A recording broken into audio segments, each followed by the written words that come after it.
My name is Lurleen Campbell. And mine's Jean Anderson.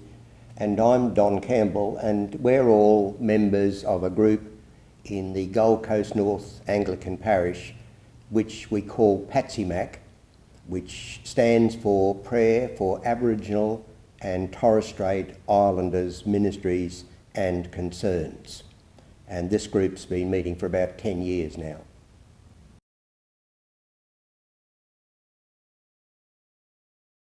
Respect, it means partnership, it means seeking justice, where justice needs to be found, and out of justice bringing forth equality. That word equality, I just long to see the day when white and other Australians, black Australians, have equal opportunity and access to education, health and housing, and where there can be a real partnership in furthering the development of our whole country. In the more than 200 years since the arrival of, if we call them white people, there have been quite a number of issues that have emerged because of people's attitude in time past, and many of those are involved in injustice, and many of those, if we want to have a fair and just society, need to be looked at and addressed and discussed. And sadly, within our overall society, there's an enormous amount of misinformation and misunderstanding, and so that's one of the things we think should be addressed.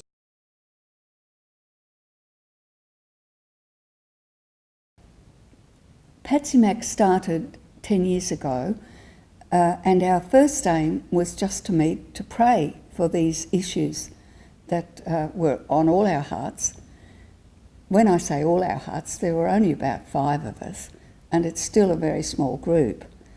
But we were to pray, and then prayer led to action, and we wanted to learn more. We went to a learning circle down Mermaid Waters Way and had lots of talks with Indigenous people and others directing our thoughts. And then we thought we ought to be contributing, so some fundraising came into mind, but it was always connected with education or trying to get our parish to understand some of the issues that we were dealing with. And one of the things that we've tried to do from time to time is to run seminars, and we invite different people, different Indigenous people to come and to help us look at some of the issues, everything from the stolen generation, the stolen wages, to the terrible situation of incarceration in prisons, and the enormous number of people, way beyond the percentage of Indigenous people in the population who are in prison. All these practical issues, we try to make people aware of them and then suggest ways in which they might be addressed, or in which we might bring these issues to the whole society. Jean has been representing us in Brisbane on the Reconciliation Action Plan Committee.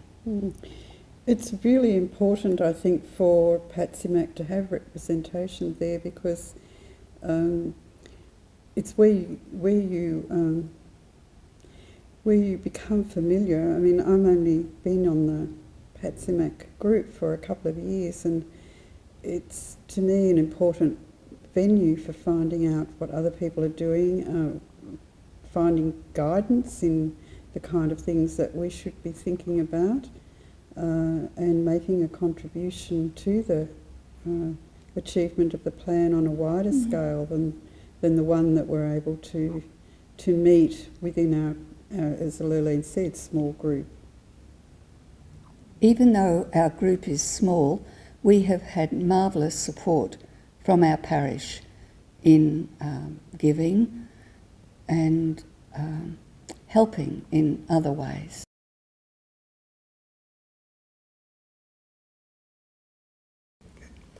There's a number of specific events that happen each year, and we try to acknowledge some of them and organise something worthwhile. And one of them is the Reconciliation Week coming up at the end of this month, and this will involve us possibly just in having a special prayer in the services, but also giving our people a little bit of information about the whole idea of reconciliation as it's needed. But then in NAIDOC Week, which is from the 8th to the 15th of July, we're having Christine Ellis, who is the Diocesan Reconciliation Action Plan convener. She's coming down to speak at a lunch, which we call a soup and slice lunch, which we're going to put on at one of our 3 centres. And as well as that, we'll probably have an auction to raise funds, but Chrissy will share, and this will be a chance for many people to find out the whole basis and the need for reconciliation.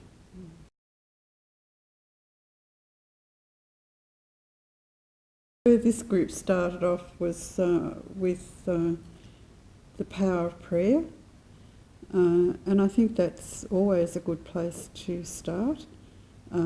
People who are willing to come together to inform themselves about the issues that Aboriginal and Torres Strait Islander people face, and using the strength of their numbers to put these things before God and pray earnestly for them. And possibly too, to see if you can invite some Indigenous speaker to come and share. We've, for instance, invited Auntie Jean Phillips sometimes and Brooke Prentice, but we've also had Christine Ellis, the Diocesan RAP convener, but we've had local Ted Williams has come and spoken at some of the services, and that's the first time many of our people had heard an Aboriginal person. We haven't branched out to find any Torres Strait Islander people yet, but we've got this country we live in where we've got 2 Indigenous peoples, which is very unusual. We've had lovely times with the Reverend Alex Gator and her husband Jeff as well, and got to know some of their family. And I'd like to say to other parishes that it doesn't have to be great big things that are done. Small things can help. If they know somebody involved in Aboriginal ministry, just supporting one person is a great thing to do.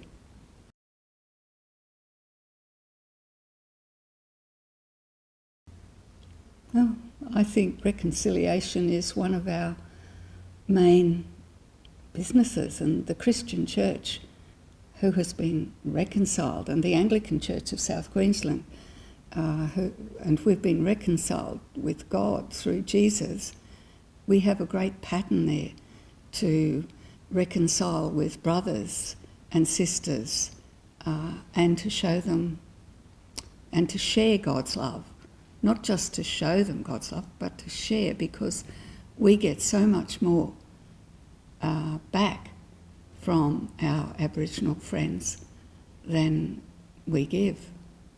And St Paul talks about reconciliation, and he's primarily talking about the reconciliation between people and God, but then he also talks about us then having a ministry of reconciliation.